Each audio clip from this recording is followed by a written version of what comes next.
Kumusta kayo mga kapwa ko Pilipino? Andito na naman tayo sa ating channel.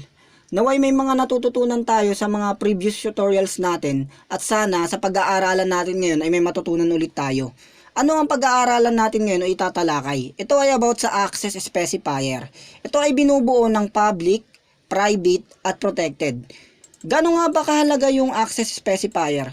Bali, napakahalaga niya sa object-oriented programming. Bali siya sa pinakamalagang fundamentals ng OOP. So, bakit ko nasabi? It limits the access of accessing yung mga data members like methods, attributes, or variables inside the class. So, ito nakakatulong siya para mas maging code accuracy mo, tapos maging reusable yung mga codes mo na kailangan mo i-public, tapos less maintenance kumbaga. Kasi syempre mapapaliwanag ko mamaya yan kung bakit siya naging less maintenance, kasi medyo mas nakakatulong siya para at least mas mabilis mong ma-find out yung mga error or yung mga bugs just in case magkaroon ng error. Pati kung may mga bagong ipapagawang, kunyari may system ka na, may mga bagong ipapagawa ng mga additional enhancement or new version, mas madali na lang siyang i-upgrade yung version ng system mo. So simulan natin sa pag-example ng or pagre-relate ng access specifier sa realidad. So dahil nga meron tayong public, private at protected, ang pinaka-example ko dito, best example na naisip ko dito sa isang classroom. So, sa isang classroom guys, syempre binubuo siya ng mga estudyante. Each student, syempre, lahat naman ng tao merong pangalan. So, every estudyante, naka-public yung mga pangalan nila doon sa room. So, kilala mo to, kilala mo yung isang estudyante, almost kilala mo talaga yung buong kaklase mo. So, naka-public yung pangalan. Paano naman pag sinabing private? Syempre, yung every student kasi sa isang classroom, may mga private information niya na siya lang yung nakakaalam, na hindi niya pinapaalam sa iba. So, kapag naman sinabing protected, may mga information ka na hindi lang ikaw nakakaalam pero unlimited na mga trusted mo na kaklase na sinabihan ka. Ayun naman yung protected. So, papaliwanag ko part by part sa programming or sa pag-construct natin dito yung yung bawat isa. So, let's say meron tayong class. So, simulan na natin. Classroom.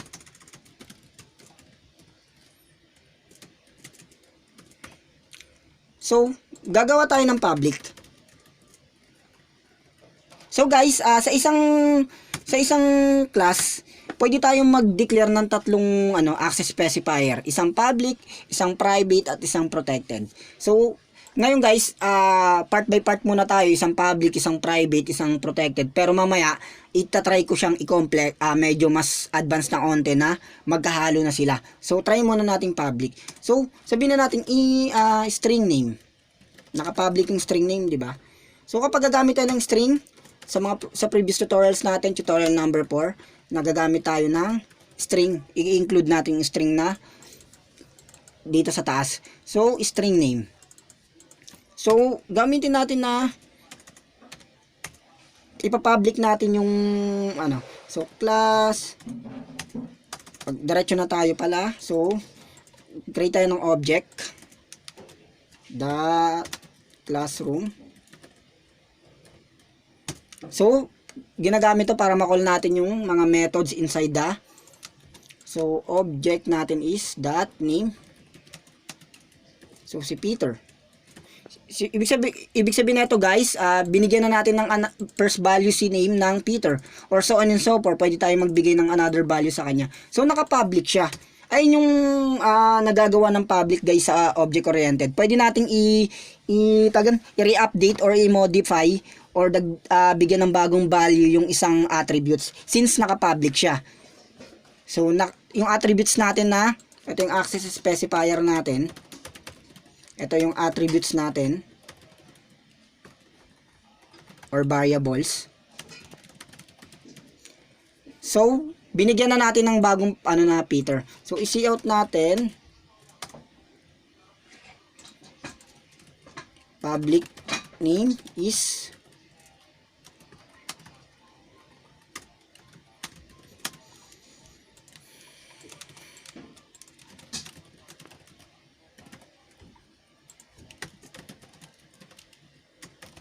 Yan. So, pag niran ko to guys, nabigyan natin ng value na public si name na attribute. So, first student public name is Peter. So, ganun guys. Na-access natin yung, pag sinabi kasing public, we can access all the next statement sa baba ng whether attributes or methods sa baba ng public na ay access specifier outside the class. So, pwede natin siyang itawagin. So, tinawag ko na siya guys. Ayun yung isang example ng public. So, sabihin na naman natin, paano naman kapag private? So, let's say meron tayong private na information.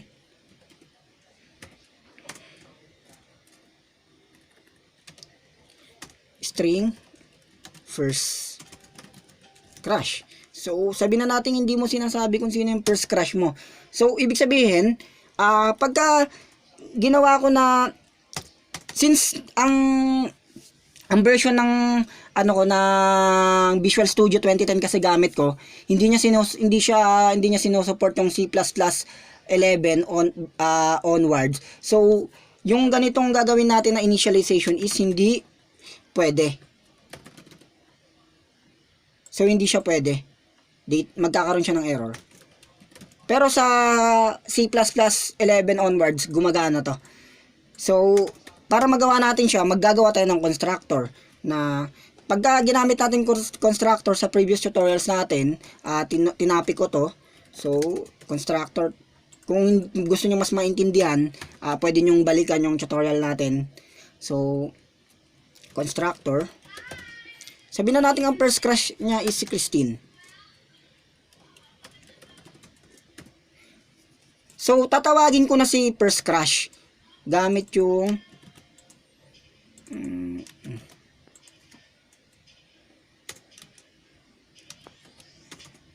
first crush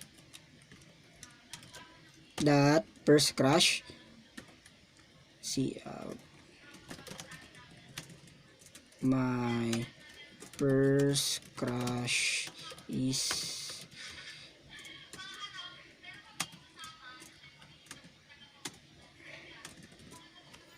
so ira natin. So, nakita natin na yung classroom and inaccessible. So, kailangan iangat natin siya. So, ito ay access specify. So, i-run ulit natin. So, nakita nyo guys, hindi natin pwedeng matawag. Wait lang, classroom.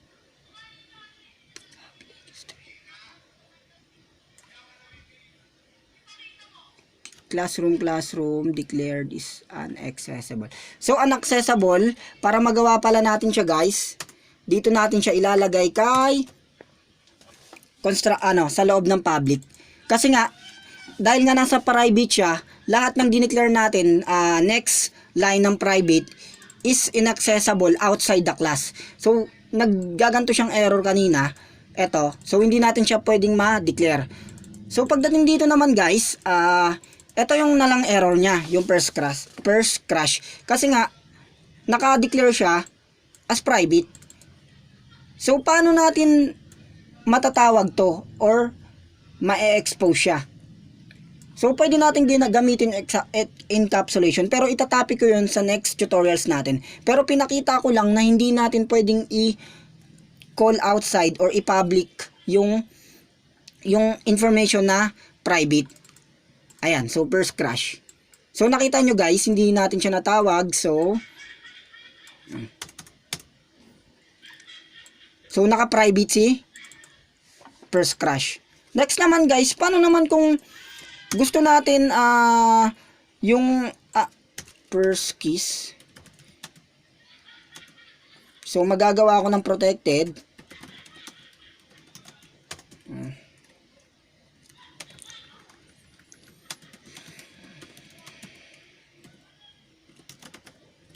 Yan, tas string first kiss.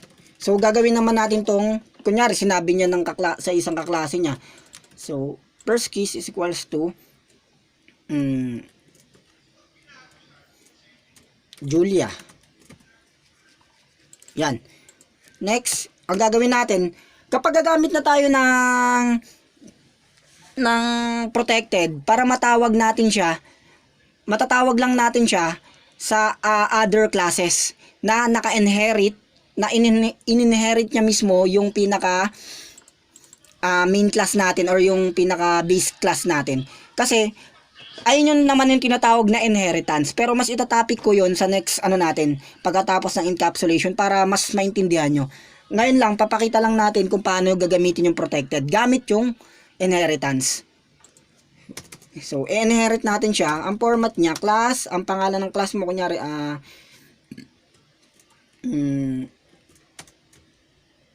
classroom, trusted, yan. Ayun yung pangalan kunyari ng ano ko. Tapos, followed by, colon, then public, tapos yung my class, yung base class mo.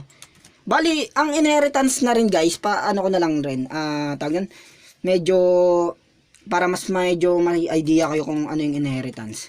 So, yung inheritance guys, parang, ini-inherit niya, yung mismong mga methods na naka-protected doon, or pwede rin yung mga public, kay mismo sa mismong base class na in-inherit niya. So katulad nito, ito yung base class natin. Ito naman yung, or yung base class mas tinatawag na mother.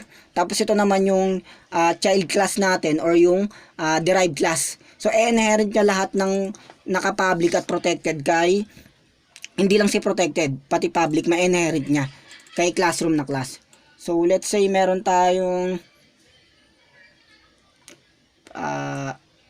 first crush. So, ang gagawin natin, sa first kiss niya, so, gagawin natin na public. So, access specifier. Tapos, ito naman yung to inherit class. Ayan. To call all protected and public access specifier. Yan. Next naman, so i-call ko na yung first kiss kasi hindi rin siya pwedeng tawagin outside the class na nasa main natin. Pakita ko sa inyo. Mag-error din to. That first class. Ay, first kiss. So, cout.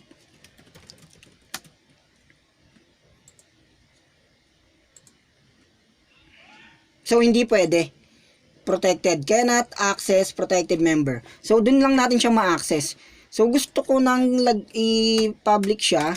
So, gagamit ako ng method na or string na, ay void na lang. Void na method. Void my method. Yan. Tapos cout my class is my first crush, pero pwede nating ilagay dito na lang, gamitin ko na lang string para medyo ano. So first kiss yan. So first return first kiss. So sa meron akong tutorial na method sa mga hindi pa nakakapanood, pwede niyo tignan kung paano kino-construct yung method, kung bakit tayo nagre-return.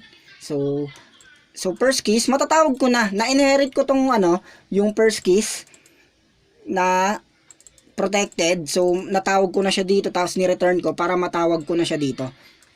So classroom, so hindi na siya classroom, ito na yung class ko ngayon, trusted. So magdi-declare ako ng another object. So classroom is equals to classroom trusted. Yan. So classroom trusted dot method natin na first kiss. So pag niran ko to guys, makikita nyo na nakuha natin si Christine. Ay, hindi natin na cout. Cout ko pala, sorry. Cout. Dito natin sa baba pala. Kasi medyo para ayan, first kiss. my first kiss is, yan. So, try nating i-debug. Lagyan ko lang rin ng end line para medyo ano.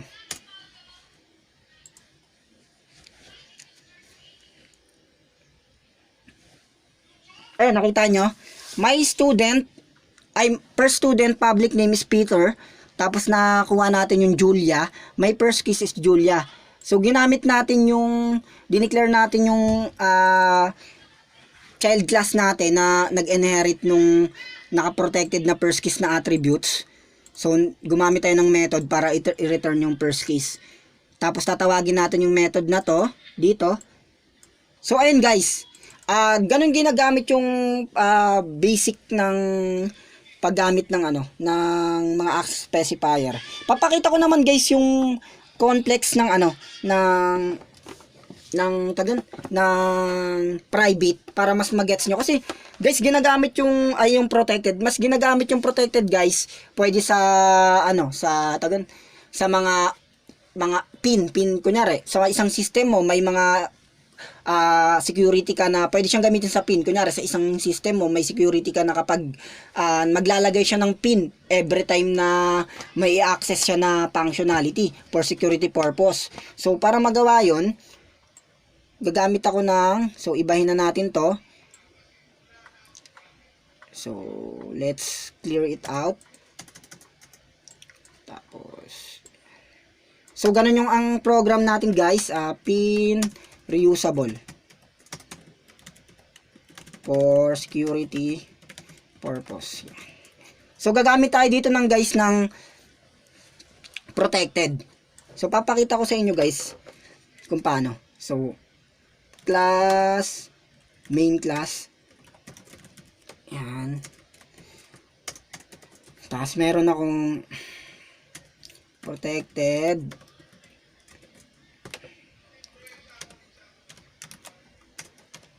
pin,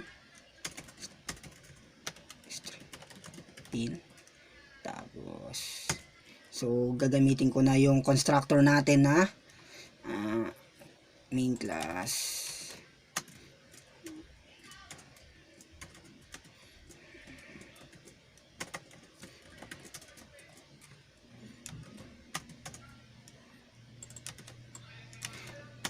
So papakita ko sa inyo guys na ano, na kung bakit reusable siya, kasi automatic i-check nyo dun sa kung yung pin na in-input nya is tama dun sa dineclare natin. So pakita natin, sabihin na natin ang pin ko is 1, 2, 3, 4, 5, 6 ay 1, 2, 3, 4, 5, 6. Yan, ayun yung pin ko guys.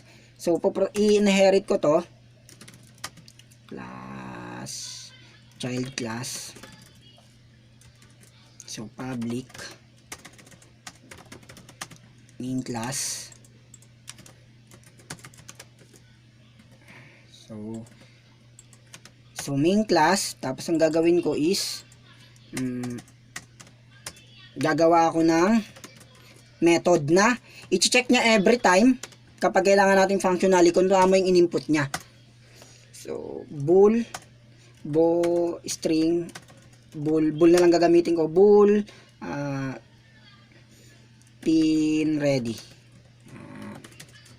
Tapos pin ready, papasahan ko siya ng string pin input pin.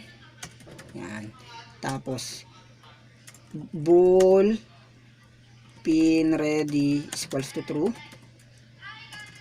false na lang. Sas if yung pin, matatawag ko na to guys, is equals to kung anong in-input. So pin ready is equals to true. Magre-return ako.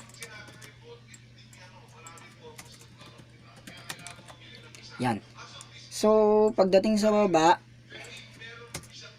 i-call ko tong child class ko. Check.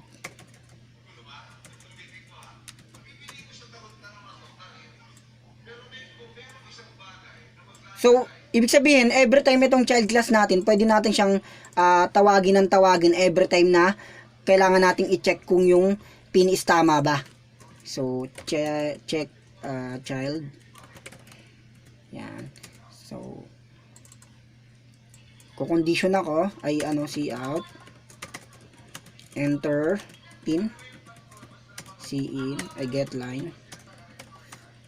So, pansin nyo to, get line na ginamit natin sa previous tutorials natin, tutorial number 4, kung di ako nagkakamali, pinaliwanag ko kung bakit get line kapag gagamit na tayo ng string. So, string name ay pin. So, cin pin.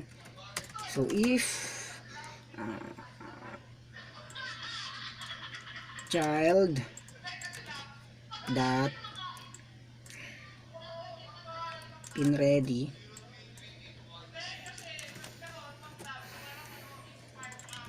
pin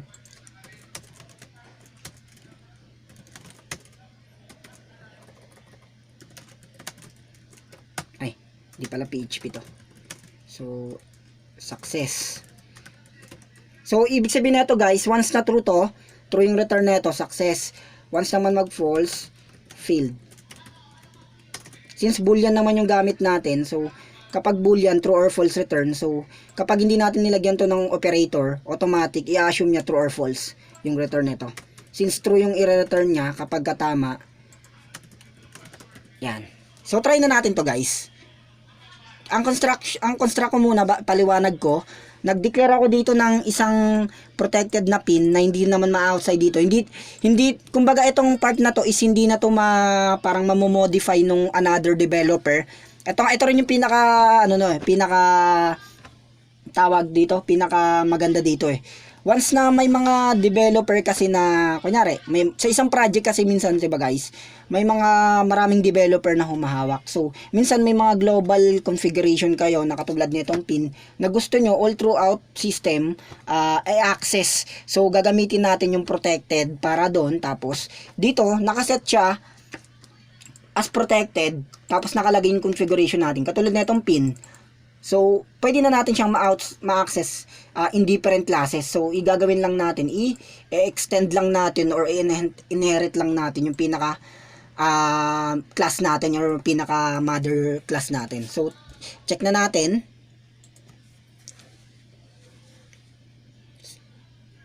And enter pin 1, 2. So, fail, di ba guys? Kasi hindi naman 1, 2 yung nilagay natin dito. So, gawin kong 1, 2, 3, 4, 5, 6. 5 muna, failed ulit. So, gawin na natin yung tama. So, nakita nyo guys, success. So, kung pag mag-success, pwede na kayong pumunta sa another functionality. Siyempre, okay yung, yung return niya. So, dito na yung bagong statement nyo. Depende kung anong gagawin nyo. Ganon. Tapos, reusable na to guys. Itong functionality na ginamit natin, pwede na tong i-reuse ng another developer.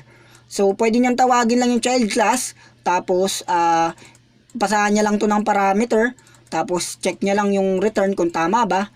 So ayun lang guys, sana may natutunan kayo sa tutorial natin ngayon. Tapos yung itatopic natin, pasensya na kung medyo mahaba kasi mas gusto ko kasing mapaliwanag siya ng mas medyo kahit papaano hindi ganun ka simple na paliwanag. Gusto ko mas mapaliwanag siya ng medyo wide na pagpapaliwanag para at least mas maintindihan nyo yung purpose ng access specifier.